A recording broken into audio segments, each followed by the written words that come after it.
Okay. Good evening. We will go directly to the book. And again, for those in the second edition, we're on page 33, section 8, the meaning of the Last Judgment. And for those in the first edition, it's on page 29. Go ahead. The meaning of the Last Judgment. One of the ways in which you can correct the magic miracle confusion is to remember that you did not create yourself. That's because when you engage in what would be called magic, it amounts to you thinking that you exist in your own right, on your own, independent, and that in that state you have a capacity to make things happen. In other words, you are God. You are the Creator. And whatever you believe that you create is only an effect of magic. And it's an illusion. The miracle, on the other hand, is the result of your not standing separate, not thinking that you exist in your own right, separate and independent, and having no capacity whatsoever to act on your own. In other words, you are not God, but God is all there is of you. And in this perspective and in this state of mind, your very being is expressing the meaning of the statement, "Thy will be done, Father." And you're in a state of listening, in a state of union, in a state of communion with God, which is your natural state of being. It's the only state of being you have. From there, because of your union and because of your yielding to the Father's will, His will becomes yours.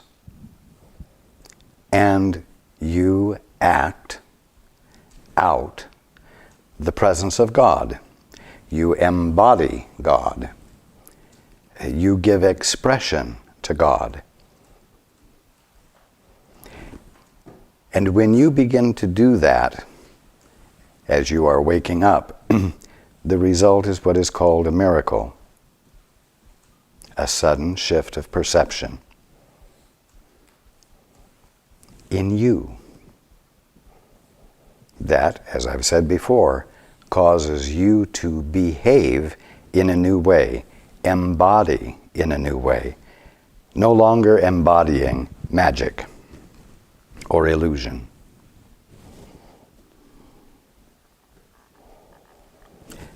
So, if you can all dare to consider the possibility that not only did you not create yourself, but your parents didn't create you either.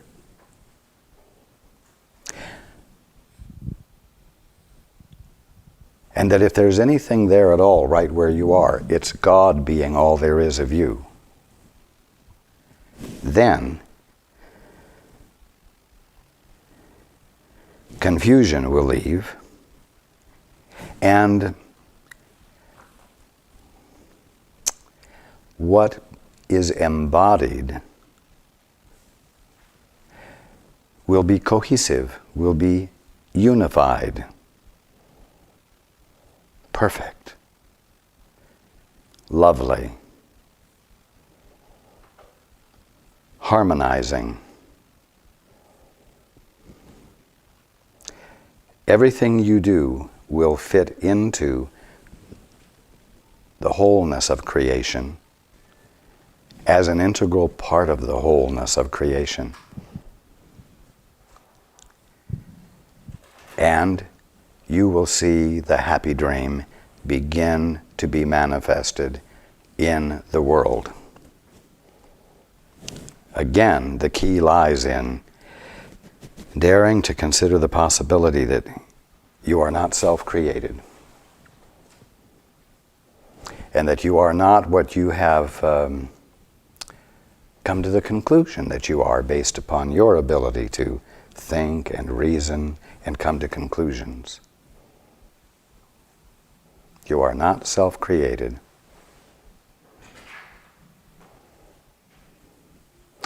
Your existence is entirely God-derived. Continue. You are apt to forget this when you become egocentric, and this puts you in a position where a belief in magic is virtually inevitable.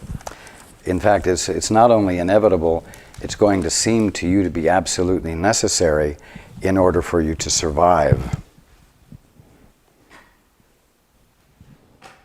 Continue.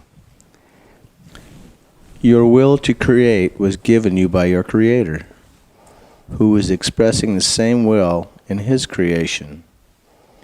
Since creative ability rests in the mind, everything you create is necessarily a matter of will.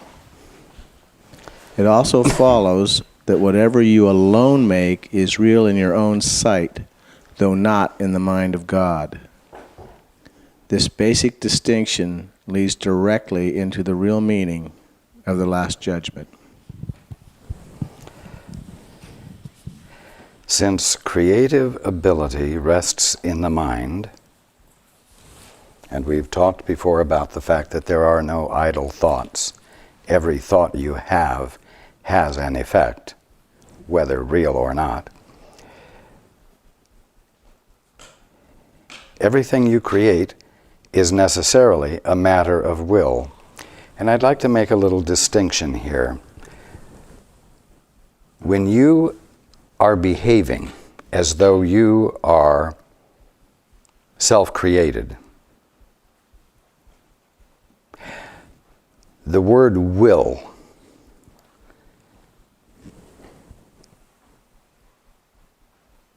the word willfulness is what describes the mode of your creativity. When you are joined with the Father and not claiming a right to any independent act of will, the word willingness is the best expression of the way in which you create. Because you are willing to let the Father embody Himself in you, as you, and let that find expression in your every act. So it's a different kind of will.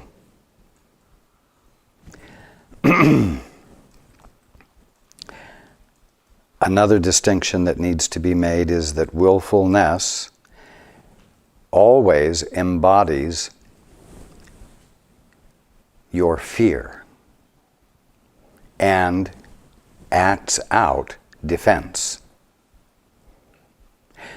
Whereas when you are joined with the Father and claiming no separate right to act on your own,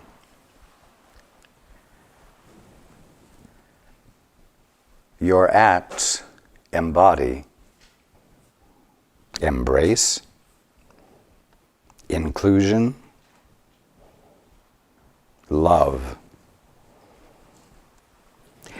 and constitute the extension of healing.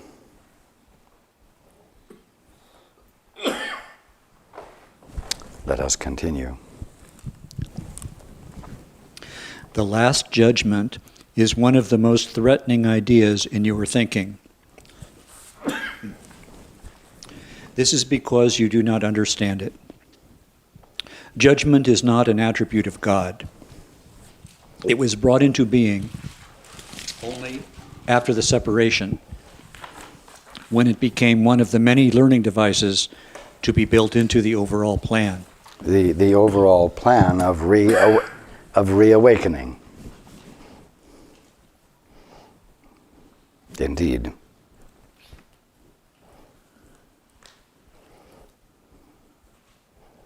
Just as the separation occurred over millions of years, the last judgment will extend over a similarly long period, and perhaps an even longer one. Now, I'm going to interrupt here because that could sound very discouraging.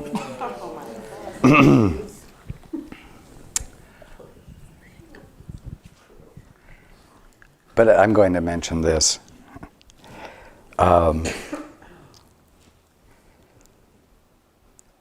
Once you awaken, you will make true judgments all the time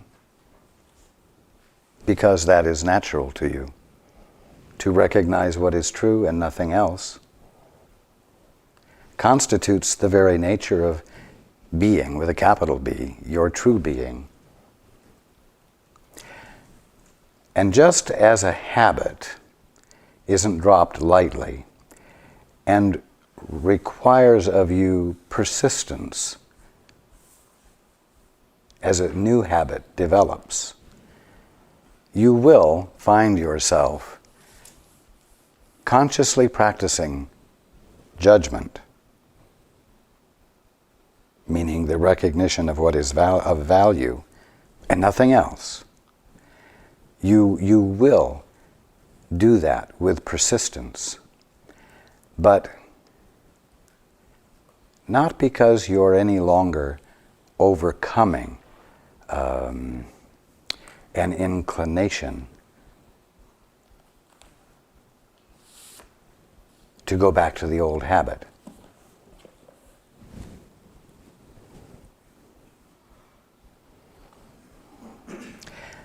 It will seem to go on for a great deal of time, that's what it means, until time leaves your awareness, until time is abolished. So don't be discouraged. Hitler is awake now. I am awake now. All of your guides are awake now. Awakening can happen now. So do not be discouraged by this. It is not meant to discourage you. Continue. The length of the Last Judgment, however, can be greatly shortened by miracles, the device for shortening but not abolishing time. If a sufficient number become truly miracle-minded, this shortening process can be virtually immeasurable. It is essential, however, that you free yourself quickly, because you must emerge from the conflict if you are to bring peace to other minds.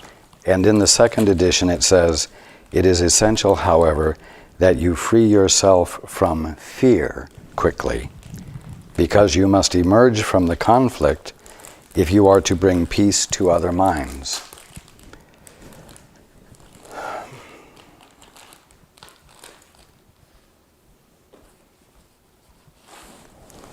Now that's your job, to bring peace to other minds.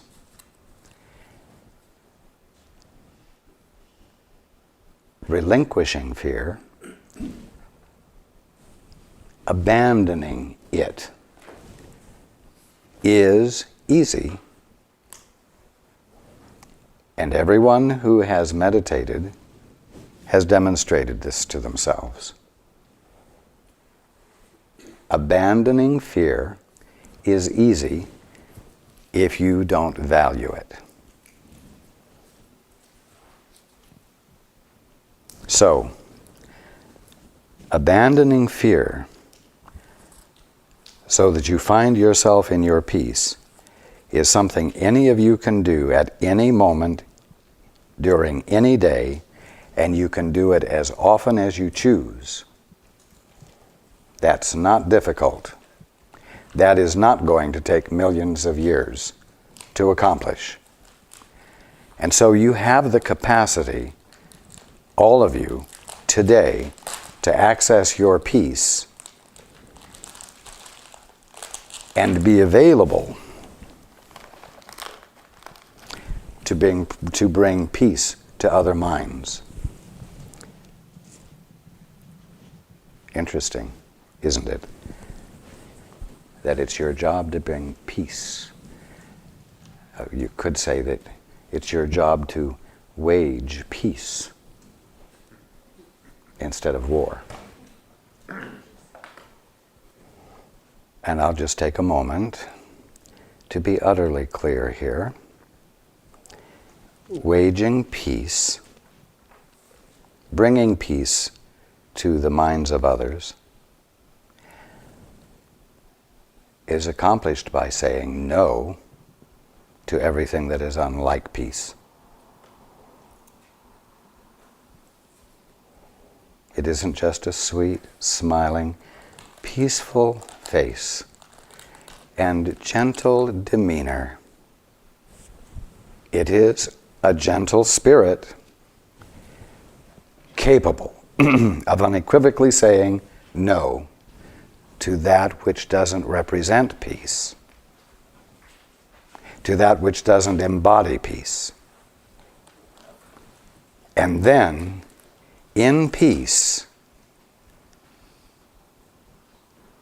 providing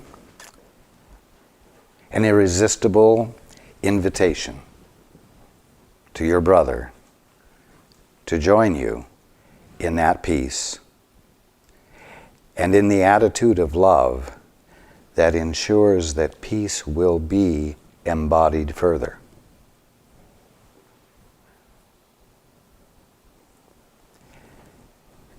I could put it this way: teachers of peace are not wimps. Teachers of peace are able to stand in the face of calls for love that appear to be attack without being swayed by the presentation, but with the capability to unswervingly say no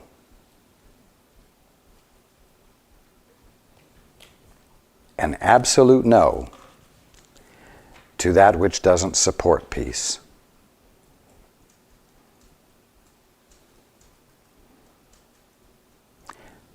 So that the educational expression of love and intelligence can occur and transform.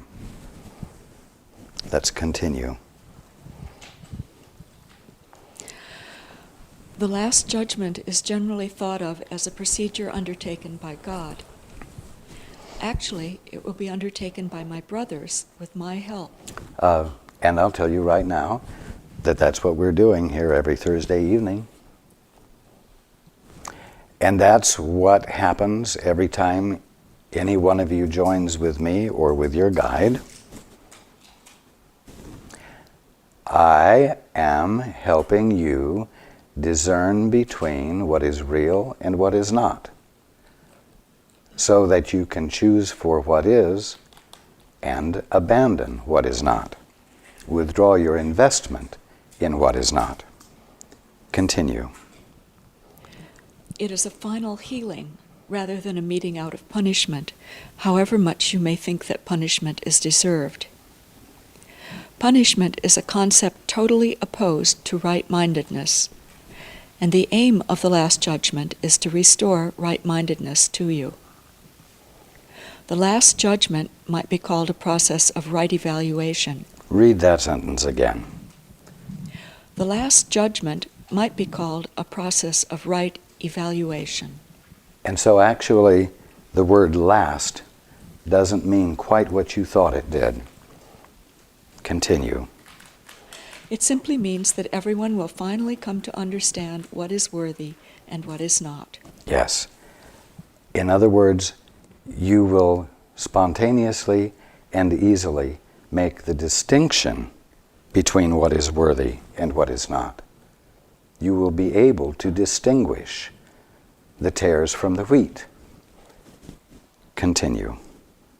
After this, the ability to choose can be directed rationally. Now, you hear people throwing around the idea of distinguishing the tares from the wheat.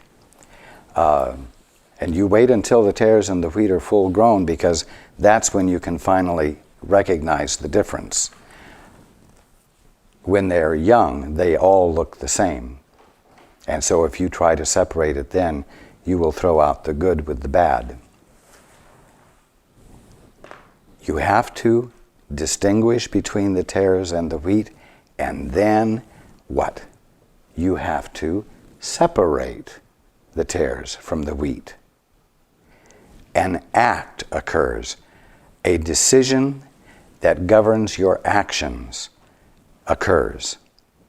And in this case, the action is the withdrawal of your investment of faith in what has no value.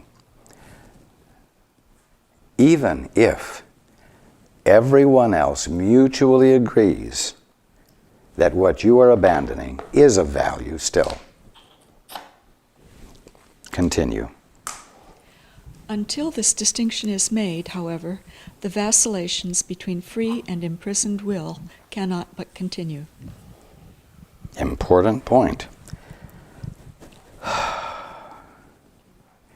Until this distinction is made, vacillations between free will and imprisoned will continue. You will still be confused, and what you embody will manifest that confusion. Essential to awakening is the making of distinctions. This is so important, especially in the present time when New Age thought says everyone is creating their own world.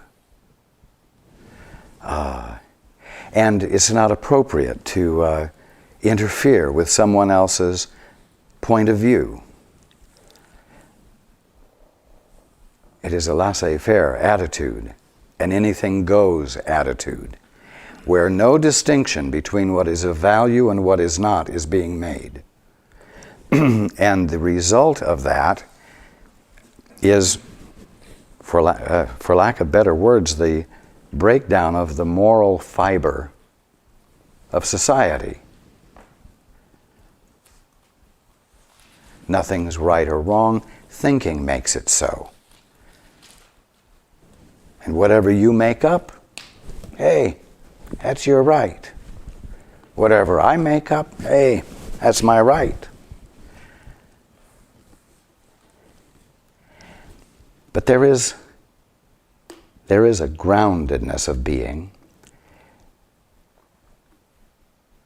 And the groundedness of being is truth. What is true? And if you're not making any distinction between what is true and what you made up, you're lost. And so, in the recognition that awakening requires that distinction be made, you are going to seem to step on the toes of egos who want the right to believe anything and to say, if you don't think it's right, that's just your opinion. It doesn't count. It doesn't matter. It does matter. Now, how are you going to know what is true? How are you going to make the distinction?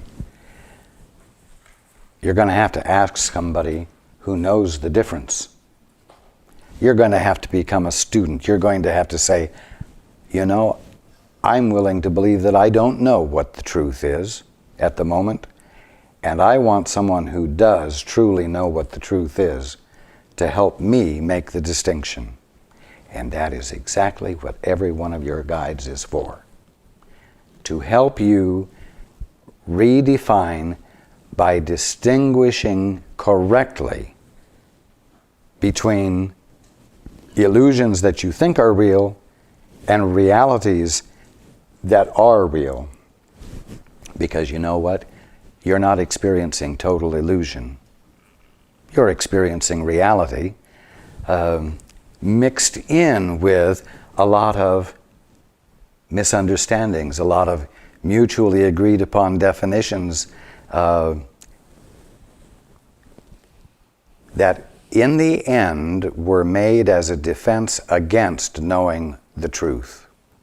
So again, awakening isn't for wimps. It isn't going to be for the namby-pamby.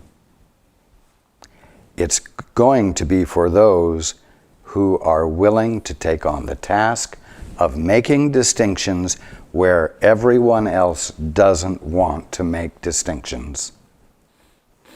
Is that making sense? Now, that might seem scary if you think it's your job to convince everyone else of truth. You know what? When you ask to know what the truth is of your guide, of the Holy Spirit, of the Father, and truth is uncovered to you, it's a relief. There's peace with it. You are relieved of the fear you were experiencing because you didn't know what the truth is. And as I've said before, you feel safe. And you know what happens when you're feeling safe and you're not confused? You don't behave in an unloving way toward your brother or your sister. Just like you don't find me behaving in an unlovely, lovely, or unkind way with you. And so your presence, as you express the truth, is one which makes it quite possible for the one you're sharing it with to hear it with fresh ears and not be put off by you. Truth that is revealed to you, the divine one that you are, is not something you will hit everyone else over the head with.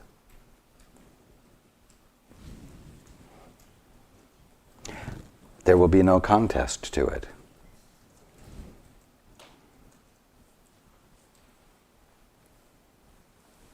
So it isn't a scary thing if you engage in it. When you see others get a hold of the truth and lay it on you, and you feel the discomfort of that, you might think that if you got hold of truth, you'd do the same thing. And you know you don't want to do that. And so you might say, I don't want to know what the truth is because I don't want to end up beating everybody over the head with it.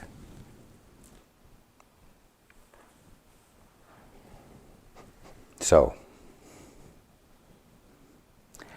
I encourage you to dare to explore listening for the truth so it might be revealed to you, so that it might affect the way you behave in the world and you become an agent for change without arousing fear and resistance in your brothers and sisters.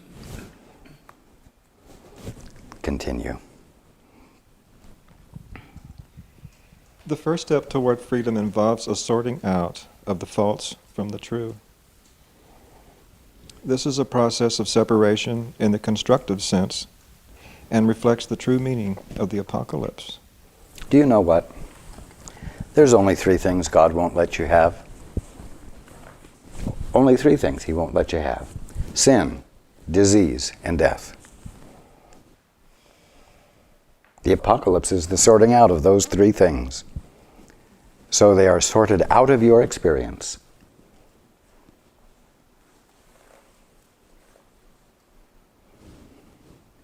Of course, you have named, you've given definitions to, you have created for yourself the illusions of lots of diseases, lots of sins, and lots of ways to die.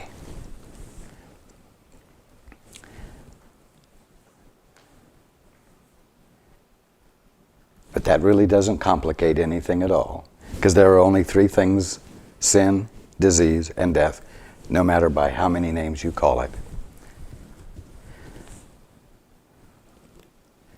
So, again, awakening isn't as hard as you might be imagining. Continue. Everyone will ultimately look upon his own creations and choose to preserve only what is good, just as God himself looked upon what he had created and knew that it was good. You see, when you look on the results of your thoughts that were good, and you see that they are good, you see that they are truly good, you see that they are eternally good, you're placing a benediction on them, just as the Father did. And God saw everything that he had made, and behold, it was very good. That's a benediction. That's love. That's an acknowledgement of truth.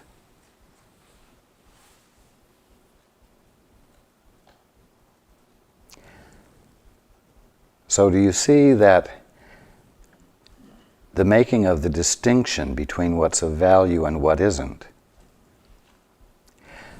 constitutes a choice that you make, where what is valueless is obviously valueless,